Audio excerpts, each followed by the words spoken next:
Ассалаумағалейкум ағайын, эфирде апта маңызды бағдарламасы. Алдымен аңдатпа. Қазақстан жанар-жағармай бағасы бойынша әлемдегі арзан елдердің қатарында. Бұл тұрақтылық қанша уақытқа сақталады. Алматы облысында қатты қалдықтарды сұрыптап өңдейтін зауыттың құрылысы басталды. Өңірімізде экологиялық мәдениетті қалыптастыруға не кедергі?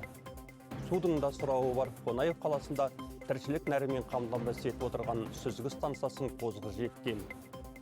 Үй жануарларына қатысты жаңа заң жобасы қоғамда пікірталас тудырды. Қазақстан Республикасының президенті Түркияда өтіп жатқан 5-ші Анталия дипломатиялық форумына қатысып жатыр. Биылғы форумның тақырыбы болашақты жоспарлау, белгісіздікті басқару. Оның аясында 40-тан астам іс-шара ұйымдастырылды. Соның ішінде мемлекет басшылары деңгейіндегі панельдік талқылаулар бар. Көшбасшылар жаһандық жүйе, трансформация процесі, аймақтық даму турасында ой бөлісті. Қасым-Жомарт Тоқаев президент Режеп Тайып Ердоғанның арнайы шақыруымен барды. Оның өзіндік саяси астары бар. Түрік тарапы Қазақстанды Анталия дипломатиялық форумына жай қатысушы емес, жаңа халықаралық қатынасты бірге құрушы бауырлас ел деп бағалайды. Анталия басқосуы ертең аяқталады. Естеріңізге сала кетейін, Анталия дипломатиялық форумы саяси көшбасшылар, дипломаттар мен сарапшылар, бизнес, медиа және азаматтық өкілдерінің қатысуымен 2021 жылдан бері өткізіліп келеді. Қазақстан форумға тұрақты қатысатын елдердің қатарында. Жаһандық көшбасшылар әлемнің әр қиырындағы жекелеген мемлекеттердің жетекшілері ең алдымен халықаралық қауіпсіздік пен бейбітшілік мәселелеріне жауапкершілікпен қарау қажет деп санаймын. Қазіргі сәтте стратегиялық ұстамдылық өте маңызды. Менің ойымша, бүгінгі күрделі әрі қарама-қайшылыққа толы әлемдегі шиеленістердің түйінін тарқату аса қиын емес. Жай ғана жауапкершілік танытып, сабырлы болу қажет. Осы аптада Түркияда тағы бір үлкен форум өтті. Ол 152-ші парламентаралық одақ ассамблеясы. Форумның негізгі ұраны үмітті нығайту, бейбітшілікті қамтамасыз ету және болашақ ұрпақ үшін әділеттікті қорғау болды. Форумға Қазақстан делегациясын парламент мәжілісінің төрағасы Ерлан Қошанов бастап барды. 140-тан астам елдің парламент өкілдері әлем парламенттері арасындағы ынтымақтастықты күшейту, жаһандық қауіпсіздік, бейбітшілік, әділеттік, демократия және тұрақты даму мәселелерін талқылады.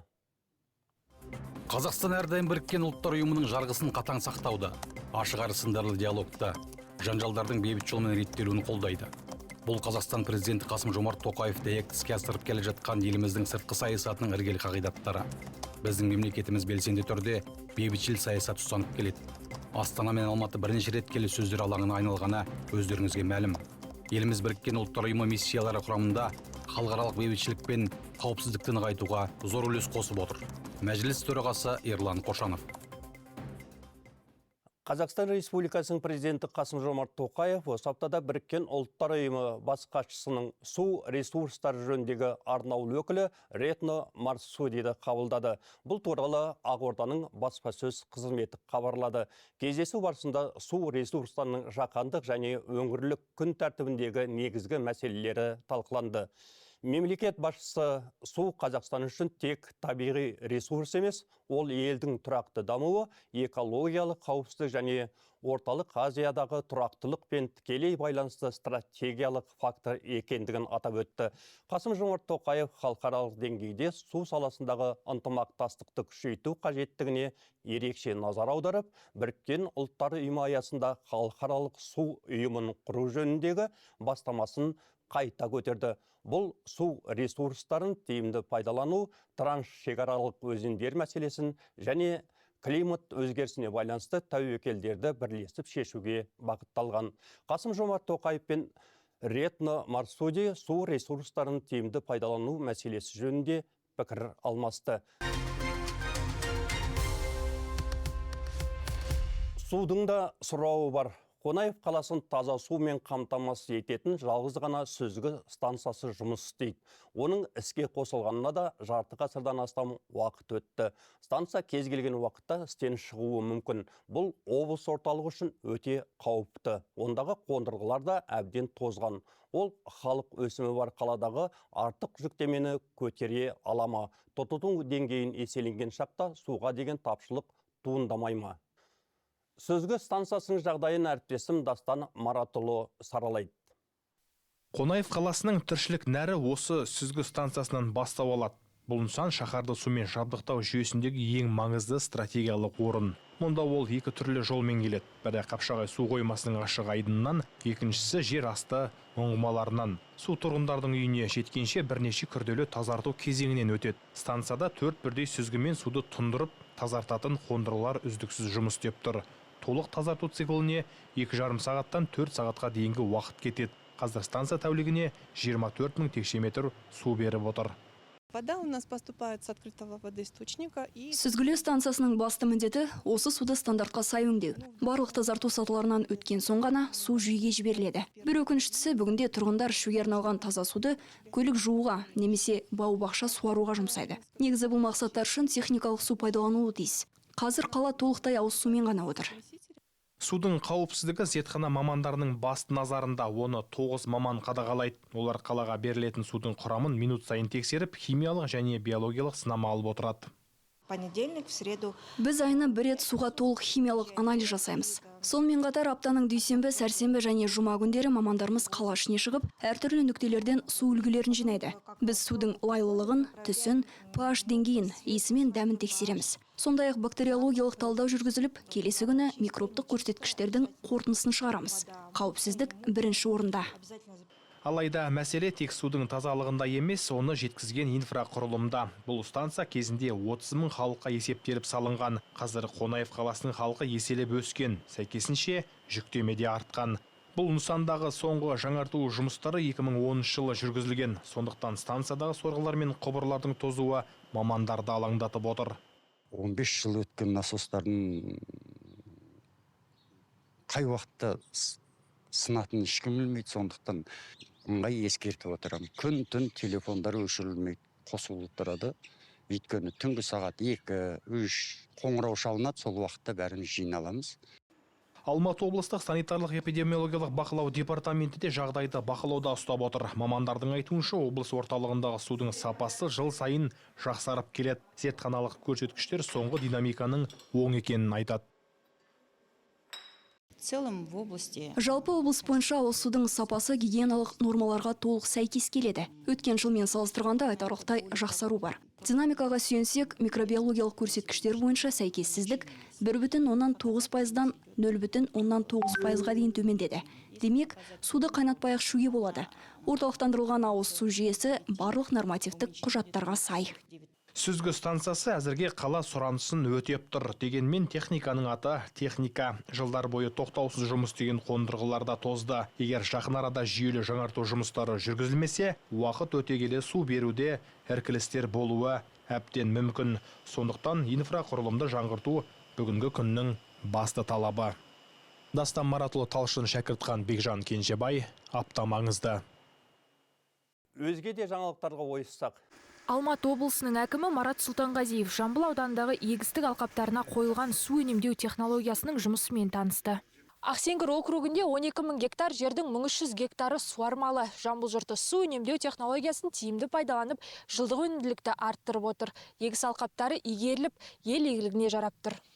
Жайсан ауылындағы іргелістің алдында тұрған осы Генафон жауапкершілігі шектеулі серіктестігі. Компания былтыр су үнемдеу технологиясын іске қосып, жылдық өнімін 50%-ға дейін арттырды. Биыл суармалы жер көлемі 200 гектарға кеңейіп, мұнда жүгері дақылы мен жоңышқа себілді. 32 адамды жұмыспен қамтып отырған серіктестік алда жер көлемін тағы да көбейтуді мақсат етіп отыр. Ал тағы бір бағытының бірі 800 басқа арналған сүт тауар фермасы. Құрылыс басталды. Күзде іске қосу жоспарланған. Астының стойкаларына, несіне, бәріне. Генплан бойынша 7 здания түсу керек. 7-еу бәрі бірдей басталып, бір уровеньде басталып жатыр. Бізде мына Ұйғыр ауданында сондай бір жақсы үлгілері бар. Кейін келесі осы жерде болып тұр ғой. Сондай. Өйткені біз үлкен жер алқаптарын суармалы жерді мынау Алатау қаласына бердік та. Ол қаланың жері болып кетті. Оны орнын толтыруымыз керек. Бәрін осындай арқылы толтырамыз.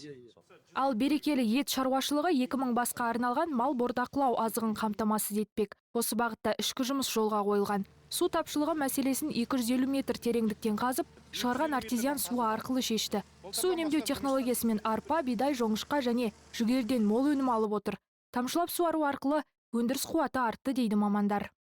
Мал бордақылаудан бастадым. 200 бастан бастадым, 2000 басқа дейін жеткіздім. Мал бордақылауды. Біз ешқай ет сатпаймыз, бәрін өнімі, өзіміз тұқымы, өзіміз жеміз. Бордақымызға Ұзынағашта Жамбыловский районында жемделеді.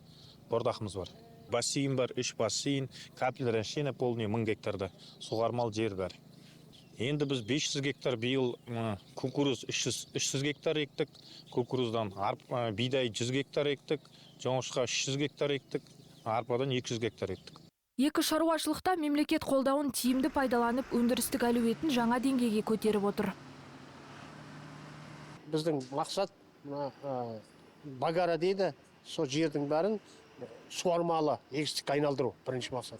Алдағы жоспар шаруа қожалықтарын осындай біріктіріп, осындай ірі шаруа қожалықтарын біріктіріп, жаңағы жерді ұлғайтуға біздің ең бірінші жоспарларымыз егістік жерді ұлғайту. Мал бар, оған дегенде мал жайылым керек қой оғанда. Оғанда көңіл бөліп отырмыз. Дегенмен де кормовой база қазір бірінші кезекте керек. Су үнемдеу технологиясының өнімділігі өте жоғары. Бұл ауданның жоғары көрсеткіші болды деп айтсақ болады. 50% субсидия үнемдеуге мемлекет тарапынан республикадан қолдау бар. Және 30% Алматы облысының бюджетінен қолдау бар. Жалпы 80% су үнемдеу технологиясына субсидиялау қолдауы бар. Ауданда 22 000 гектар алқаптың 11 000 гектары осы жүйеге қосылған. Бұл жаңашылдық өнімді арттырып, жерді тиімді пайдалануға мүмкіндік беріп отыр. Ақжан Анапия, Дәурен Қажыбаев, арнайы аптамаңызды үшін. Қазақстан Республикасы ұлттық экономика министрінің бірінші орынбасары Азамат Әмірин үкіметтің ең төменгі жалақыны 150 000 теңгеге дейін көтеру жоспарына қатысты пікірін айтты. Қазір ең төменгі жалақы 85 000 теңге. Дүние жүзінде ең төменгі жалақы ол медиандық жалақының 50%. Сондықтан жақын арада ең төменгі жалақыны 150 000 теңгеге жеткізу міндеті алдымызда тұр деді бірінші вице-министр. Бұл ретте түпкілікті шешім республикалық бюджеттің мүмкіндігіне байланысты болады. Республика энергетика министрінің орынбасары Қайырхан Тұтқышбаев жанар-жағармай бағасы бірден қымбаттамайтындығын мәлімдеді. Вице-министрдің айтуынша, қазір ішкі нарықтағы баға тұрақтылығын сақтау үкіметтің басты міндеттерінің бірі. Бағаны күрт өсіруге жол бермеу үшін бірқатар реттеу тетіктерін іске қостық. Атап айтқанда, мұнай өнімдерін өндіру, сақтау және тарату процестері қатаң бақылауда. Дегенмен министр орынбасарының сөзінше, баға саясаты кезең-кезеңмен нарыққа бейімделе отырып жүргізіледі. Арнайы зертханалар жанар-жағармайдың сапасында қатаң бақылауға алды. Қысқасы, негізсіз қымбаттау болмайды деп сендірді вице-министр. Біздің тілшілеріміз бірнеше жанар-жағармай құю станцияларында болып, жүргізушілермен де тілдесіп қайтқан еді. Елдегі жанармай бағасының салыстырмалы түрде төмен болуы тек нарықтық фактордың емес, мемлекеттік саясат пен ішкі экономикалық жағдайдың үйлесуі нәтижесінде қалыптасқан құбылыс. Қазақстанда жанармай құны бір жыл ішінде айтарлықтай өзгерген жоқ. Мысалы, АИ-92 бензині шамамен 237 теңгеден 240 теңге аралығында болды. Десе де көлік жүргізушілері оның баяу болса да өскенін байқап отыр. Үкімет өзімізге қымбат болып көрінетін жанармай бағасын көрші елдермен салыстырғанда бір қалыпта ұстап отыр. Қазақстанда бензин бағасы әлі де реттеліп отыр. АИ-92 мен АИ-95 арасында айырмашылық 30%. Баға баяу өсіп келеді, бірақ толық нарықтық деңгейге әлі жеткен жоқ. Нарықтық есеп бойынша АИ-92 шамамен 30 теңге болуы керек. Бағаны жасанды ұстап тұру мұнай өңдеу саласына қысым жасап, импортқа тәуелділікті арттырады. Жанармай бағасы инфляция деңгейіне, тасымал құнына, азық-түлік бағасы және өндіріс шығындарына тікелей әсер етеді. Мұнай өндіруші ел ретінде Қазақстанда жанармай мен дизель бағасы әрдайым қоғам назарында. Қымбаттады ғой енді, бірақ енді арзан болған жақсы да. Тұрақтаған жақсы ғой бізге, арзан болған вообще жақсы. 12 000-ға қоям ғой. 2 күнге жетпейді ғой, тірліктермен ары бері жүргенде. 92, 96, 95 қоям ғой. Полный бак 30 000 теңгеге бір айға жетеді ғой. Полный бактан құйып отырам. Тиімді ма сізге, тиімсіз бе? амал жоқ қой енді, қайтамыз енді оны. Тиімді де, тиімсіз де оны ешкімге уәжіміз айта алмаймыз ғой. Әлемде болып жатқан жағдайлар ғой негізі. Биыл шаруаларға 7000 тонна субсидияланған жанар жағармай бөлінді. Нарықтағы баға шамамен 335 теңге болса, ауыл шаруашылығы үшін ол әлдеқайда төмен. Осы жылы облыс бойынша көктемгі және күзгі дала жұмыстарына 6-9 мың тонна арзандатылған дизель отынына өтінім түскен. Соның 5-4 мың тоннасы көктемгі егіске бөлінді. Қазір оның 2-2 мың тоннасы игерілді. Жер жырту жұмысы 90%-ға, ал дән себу 80%-ға жетті. Облыс шаруаларына жеңілдетілген дизель отыны бағасы 281 теңге болса, шалғай аудандарда жеткізуші операторлардың көмегімен бұл баға орта есеппен 277 теңгеден аспайды. Бізде жалпы өкіметтен аламыз льготный дизель. Ол өте бізге де тиімді болып жатыр. Өкіметтің бір жағынан енді көмек ретінде. 300 теңгеден мысалы 250 теңгеге аламыз. Жалпы бұлай 350 теңге болса, бізде қазір 250 теңге. Көп бізде шалғайдағы аудандарда, например, Нарынқол, Кеген, Үйгір аудандарында бізде петрофон бар, ұтываған. Олардың өздерінің мобильный нелері бар, станциялары бар, 10 тонналық. Соған апарып құйып береді. Любой шаруа қожалығы 200 литр, 500 литр алам деген сөйірден ала береді. Оған бірақ доставкасы 5 теңгеден 13 теңге дейін қосылады. Бастап десек те болады, өзіңіз көріп отырсыз, қар аздығына байланысты шаруа қожалықтары нені жер жыртуды ерте бастап кетті. Соны біз уже ненің басында, жылдың басынан бастап жұмысты бастап кеткен болатырмыз.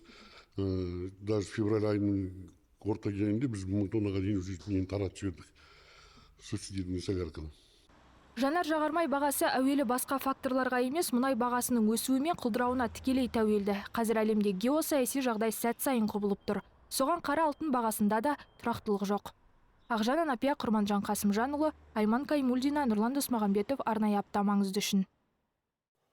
Алматы облысы Қарасай ауданына қарасты Әйтей ауылы маңында тұрмыстық қатты қалдықтарды өңдейтін заманауи зауыттың құрылысы ресми түрде басталды. Ауқымды жобаға арналған алғашқы қадам капсула салу рәсімі өтті. Оған облыс әкімі Марат Сұлтанғазиев қатысты. Мамандардың айтуынша зауыт құрылысына 15,5 миллиард теңге инвестиция салынады.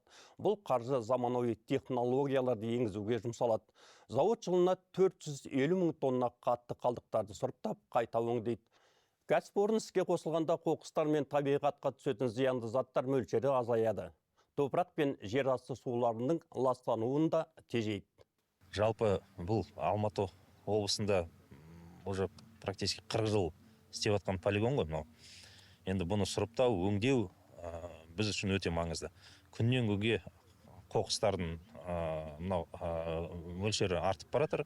Оны өңдеу, оны дұрыс пайдалану, қайта өңдеу, қайтадан бағанағы экономикалық оборотқа жіберу өте бір маңызды. Бір жағынан экологияға пайдасы өте көп. Бұндай бастамаларды біз әкімдік тарапынан әрине қолдаймыз. Бұның ішіне үкімет тарапынан да үлкен қолдау бар. Экологиялық мәдениет кез келген өңірдің тұрақты дамуының негізгі көрсеткіштерінің бірі. Алматы облысында бұл бағытта жүйелі жұмыстар атқарылып жатыр. Өңірімізде табиғатты аялауға, елді мекендердің санитарлық тазалығына ерекше көңіл бөлініп отыр. Мемлекеттік қызметкерлер мен қарапайым тұрғындар да ерте көктемнен экологиялық мәдениетті қалыптастыруға өзіндік үлестерін қосуда. Әрине қоқысты ретімен тастау, табиғатты ластамау әрбір адамның күнделікті парызы, қоғамның ортақ жауапкершілігі. Дегенмен барлық жердегі жағдай бірдей деп айта алмаймыз. Экология тазалығына мүлдем көңіл бөлмейтіндер де жоқ емес.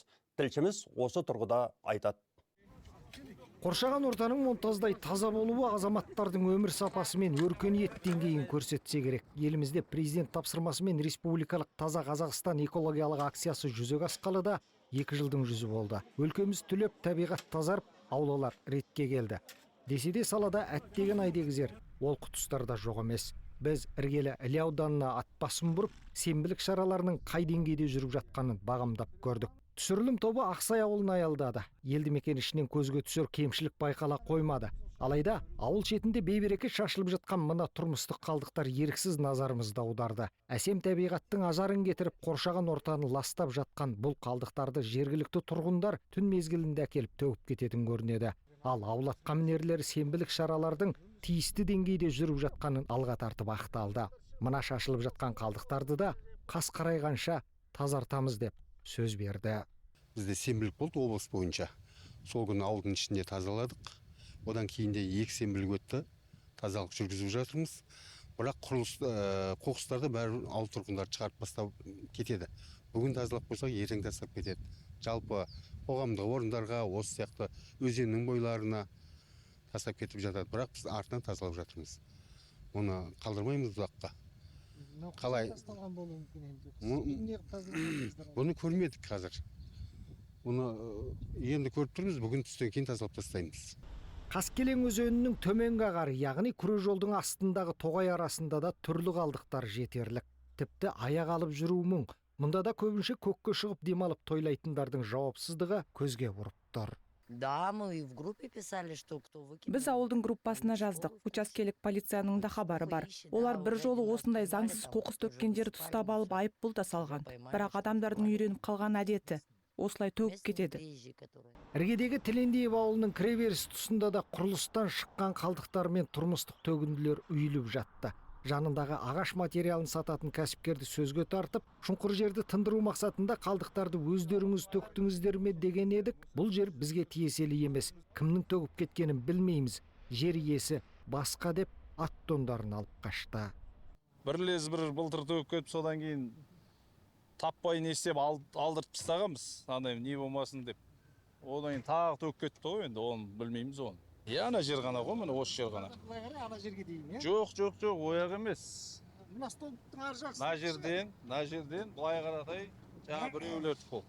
Осыдан кейін аудан орталығы Өтеген Батыр ауылына ат басын бұрдық. Базар маңындағы көп қабатты тұрғын үй арасында да тұрмыстық қалдықтар көп деп көзге шалықты. Аудан орталығында жағдай неге бұлай деп тұрғындардан сұрап көрдік. Ұнамайды, бұл шашылып жатқан нәрсе бізге тоже. Жинауын жинап жатыр ғой, бірақ шашып кетеді. Просто анандай көл сулар нелер өсіп көп қалып тұрады. Қыстай жатқанда енді білмеймін оны жақты. Жоқ, енді былайынан мынандай болып жатқан, конечно, ұнамайды. Жинап таза болса жақсы болатын еді. Балаларға мысалы ойнап жүргендерге енді мына жер ана көл су болғаны ұнамайды, конечно, таза болып тұрса жақсы ғой. Енді мына базар маңындағы көп қабатты жатақхана алдында орналасқан балалар ойын алаңқайын қараңыз. Бұл Өтеген Батыр ауылы Титова көшесі бойындағы көп қабатты үйлер іргесінде орналасқан балалар ойын алаңқайы. Мұндағы тұрмыстық қалдықтардан, азық-түлік қалдықтар мен бөтелкелерден аяқ алып жүргісіз. Мұнда тіпті қаңғыбастар келіп, балалар ойнайтын жерге түнімен ішіп тойлатып, тіпті ұйқысын қандырып қайтатын көрінеді. Ал бұл жердің тазалығына қарап жатқан ешкім жоқ. Алқаштар келеді жерге, түнімен ішеді, оны милицияға звондаймыз, милиция келіп әкетпейді, ұйықтайды. Сонда біз қалай тазартамыз ол жерді? Біздің де гигиена бізде ауырып қалмайды оны. Ешкім онымен айналыспаса. Біз шағымданған тұрғындардың көзінше учаскелік полиция өкілдеріне хабарласып шақырдық. Ал шақыруды қабыл алып келген құқық қорғаушылардың уәжі мынау. Біз хаттама толтырдық. Жаңа кісілерге, отқан кісілерге хаттама толтырдық. Енді мусорды біз тазаламаймыз ғой, дұрыс па? Мусорды біз хаттама толтырып бердік. Кей кезде арттарынан сразу жинатып алып кетеміз ше. Бірақ бұлай шашылып жатқанда біз жауап бере алмаймыз. Акиматқа қойсыр ол сұрақты, бізге қоймайсыздар. Өтеген Батыр ауыл іргесінде облыс бойынша қаңғыбастарды уақытша оқшаулау орталығы бар. Бар мәселе содан туындап тұр дейді ауыл әкімі. Бұл мәселе бізге өте таныс, өзіңіз білесіздер. Бізде мынау облыс бойынша осы жерде жағы орталық бар. Сол жерде тұрғаннан кейін, біраз күннен кейін осы біздің Іле ауданында мекендеп қалған жағдайлар бар. Ол үлкен бізде проблема болып тұр. Оны участковыйлар келеді, алып кетеді. Алып кеткенмен ешкімнен арыз шағым түспегеннен кейін, жазба түрде арыз шағым түспегеннен кейін ештеңке ол жерге ешқандай шара қолданамайды. Сол себепте олар осы жерде мекендеп жағдайда жүреді. Бұрынна бізде Арбатта толып жүретін, Арбаттан қазір біразын тазаладық. Осы баратын жерлері балалар алаңдар, ол жерден де қуалап жатырмыз. Одан болса Алматинканың бойына барып, қазір күн жылынғаннан кейін Алматинка мойнына барып мекендеп жатыр. Ол үлкен проблема, өздеріңіз білесіздер. Бірақ онымен жұмыс жүріп жатыр. Іле ауданындағы бір күндік сапарда біздің таспаға түскен жағдай міне осылай. Ал алда мәселе қалай шешім табады, ол уақыттың еншісінде. Құрманжан Қасымжанұлы, Ерлан Әбжанов, Нұрлан Досмағамбетов, арнайы аптамаңызда. Экологиялық мәдениетті кеңірен талқылау үшін бүгін біз студиямызға Әл-Фараби атындағы Қазақ ұлттық университетінің профессоры, география ғылымдарының докторы Әсима Ғалымжанқызы Көшім ханымды арнайы шақырып сұхбаттасқан едік. Маман пікіріне назар аударыңыздар.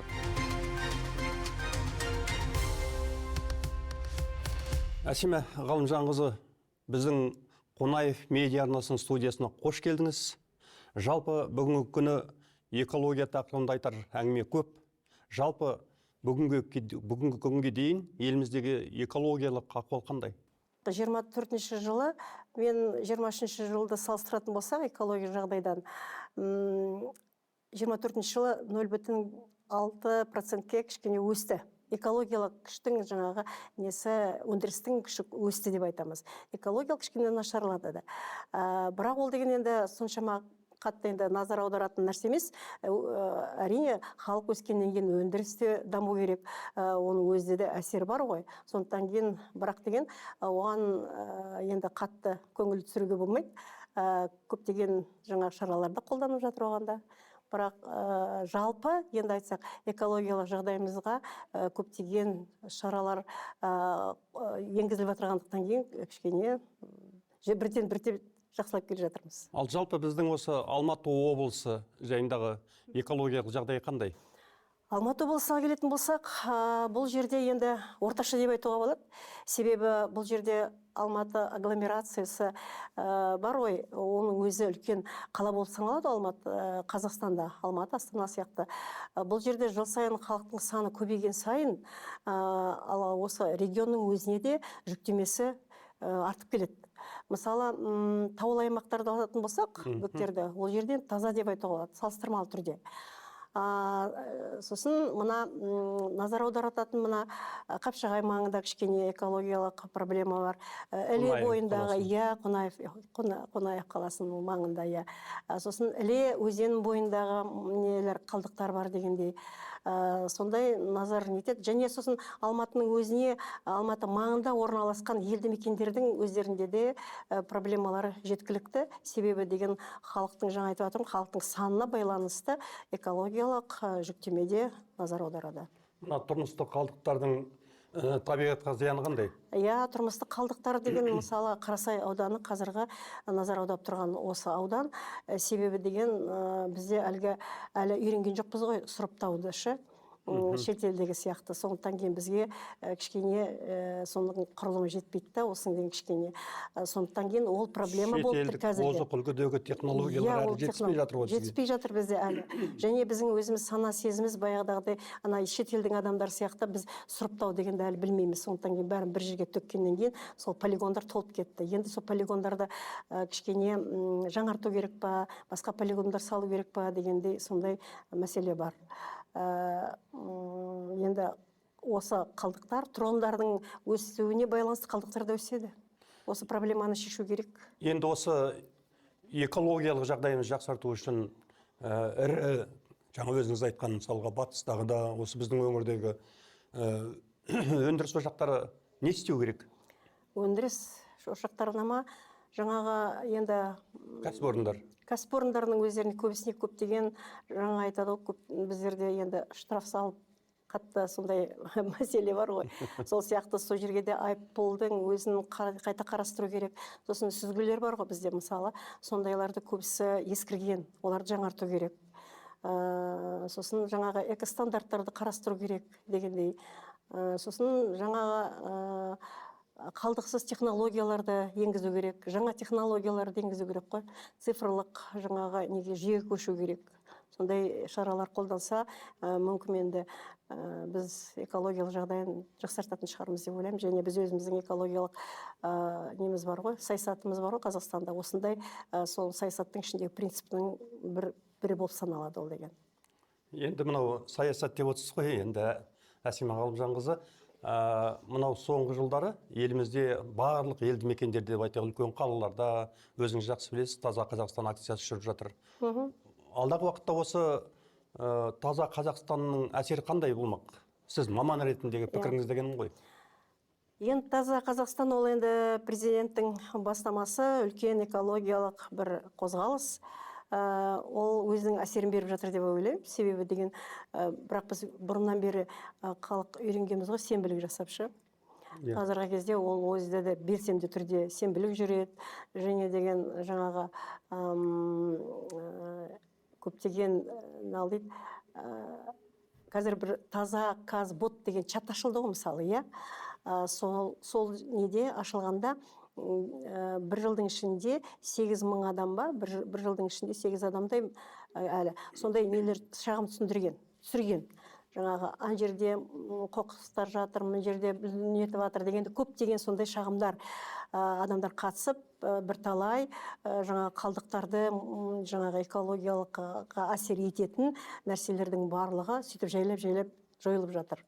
Және деген таза Қазақстан, және өздеріңіз білесіздер, қазіргі кездерде тұрғын үйлердің алдында көптеген нелер қойып жатыр ғой, сұрыптауға, Түрлі заттарына байланысты. Иә, қағазды бөлек, жаңағы сынықты бөлек, дегенде пластикті бөлек нететін ондай нәрселерде қойылып жатыр. Мен ойлаймын, адамдардың сана сезімі соған қарай өзгеріп жатыр да, біз көріп деген. Сол қоғам өзінің әсерін беріп жатыр деп санаймын. Себебі біз қазірді оқу орындарының ішінде де мен өзім көрдім.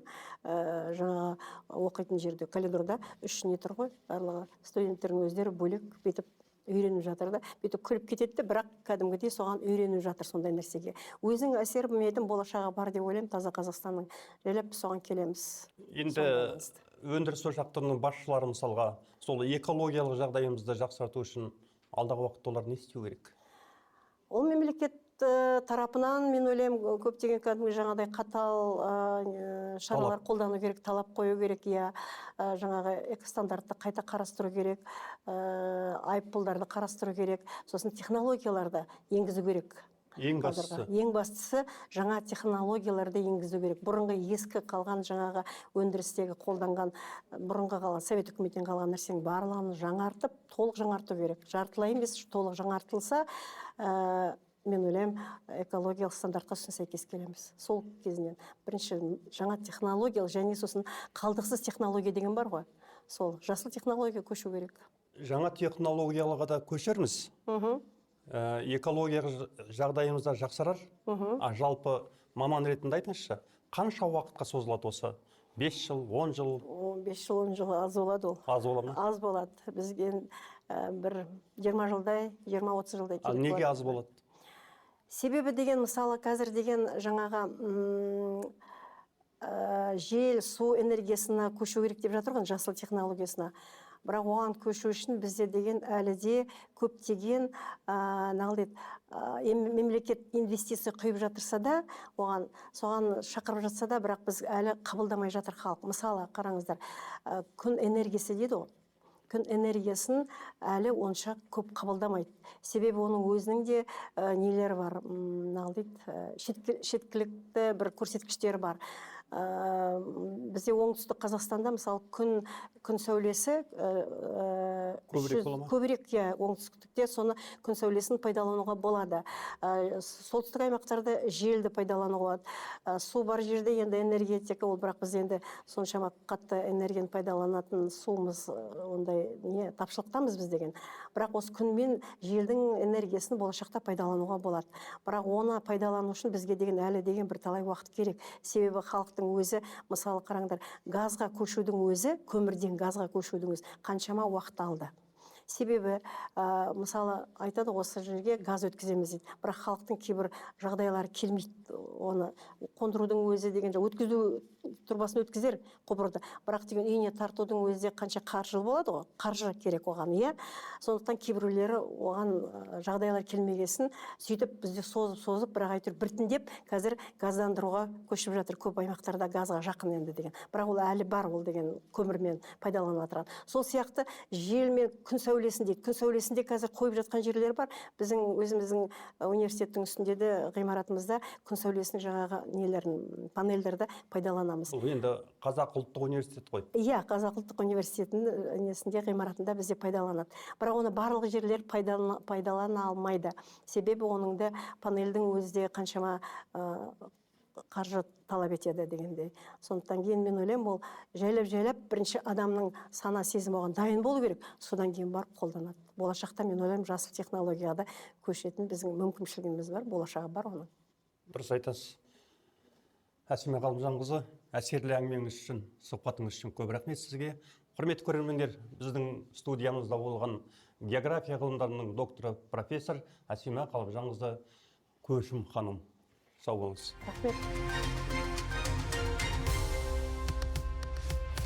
Осы аптада парламент мәжілісінің жалпы отырысында қабылданған жануарларға жауапкершілікпен қарау туралы Қазақстан Республикасының заңына өзгерістер мен толықтырулар енгізу туралы заң жобасы әлеуметтік желі қолданушылар арасында қызу пікірталас тудырды. Мәжіліс депутаты Еділ Жаңбыршин итті аулап, ұстап, тазалап, вакцинасын салып қайтадан еркіндікке жіберу олардың санын азайтпайды.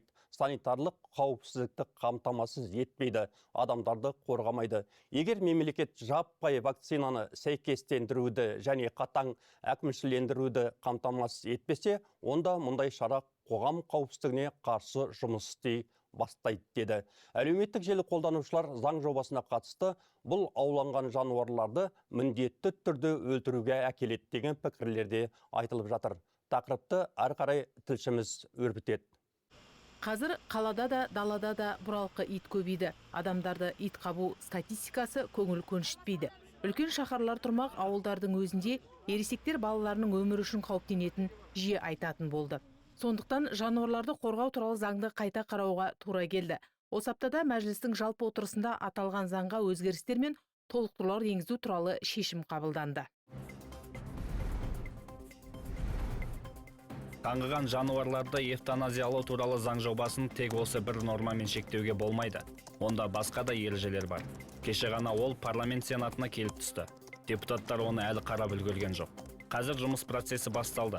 Құжат комитеттерге бөлініп жолданды. Әзірге біз оны көрген жоқпыз. Тек қоғам белсенділері мен мәжіліс депутаттарының айтқандарын ғана естіп отырмыз. Бірақ бізге заңның өзін қарап шығуымыз қажет.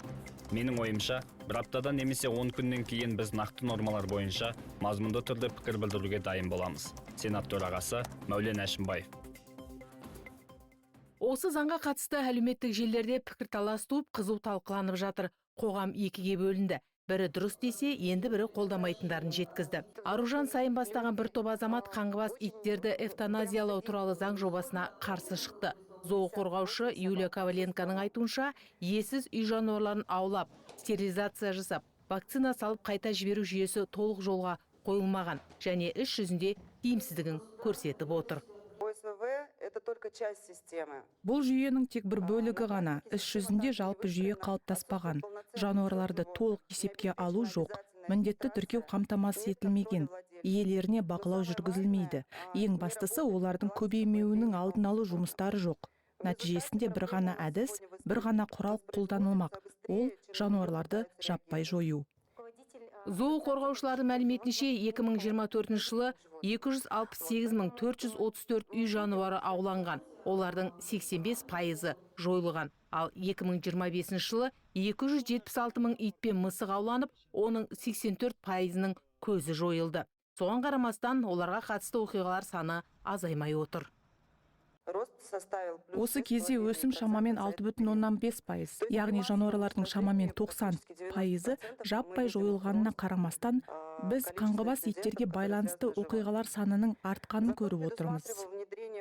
Бұл қаңғыбас үй жануарларына арналған панажай. Оны Юлия Снегирева жұбайымен бірге 2018 жылы ашқан. Қазір ол Еңбекшіқазақ ауданы аумағында жұмыс істеп тұр. Мұнда шамамен 350 ит мекендейді. Панажай иелері тек аулау қызметтерінен алынған иттер мен мысықтарды қабылдап қана қоймай, оларға жақсы жағдай жасап, лайықты иелерін табуға көмектеседі. Бұл көшеден аулау орындарынан құтқарылған, бұрын жарақат алған ауыр ауруы бар жануарлар. Біздің басты міндетіміз оларды емдеу және әлеуметтендіру. Біз оларды вакцинациялаймыз. Міндетті түрде стерилизация және кастрация жасаймыз. Иесіз үй жануарларының санын азайтуға мұндай панажайлардың да шамасы жетпейді. Ресми дерекке сүйенер болсақ, соңғы бір жылдың ішінде елде 41.366 адамды ит қапқан. Соның ішінде 23.134 адам бұралқы иттердің шабуылынан зардап шеккен. пікірталас жалғасып жатыр. Сарапшылардың сөзінше, болашақтағы нормалар қоғам мүддесінде жануарларға ізгілікпен қарау қағидаларында ескеруі маңызды. Алма Мұқанова, Жадыра Жалдыбаева, Алмас Абдешев, апта маңызды. Өздеріңіз аңғарғандай, жануарларға қатысты жаңа заң жобасы қоғамдағы көзқарастың өзгеріп келе жатқандығын айқын көрсетеді. Бір тарап жануарларды қорғауды күшейтуді қолдаса, енді бірі бұл нормалардың орындалу тетіктеріне алаңдаулы. Қалай болғанда да бұл құжат адам мен табиғат арасындағы жауапкершілікті арттыруға бағытталған маңызды қадам. Қымбатты көрермендер, осыменен бүгінгі бағдарламамыз аяқталды. Мен сіздермен келесі сенбіге дейін қоштасамын. Аман болыңыздар.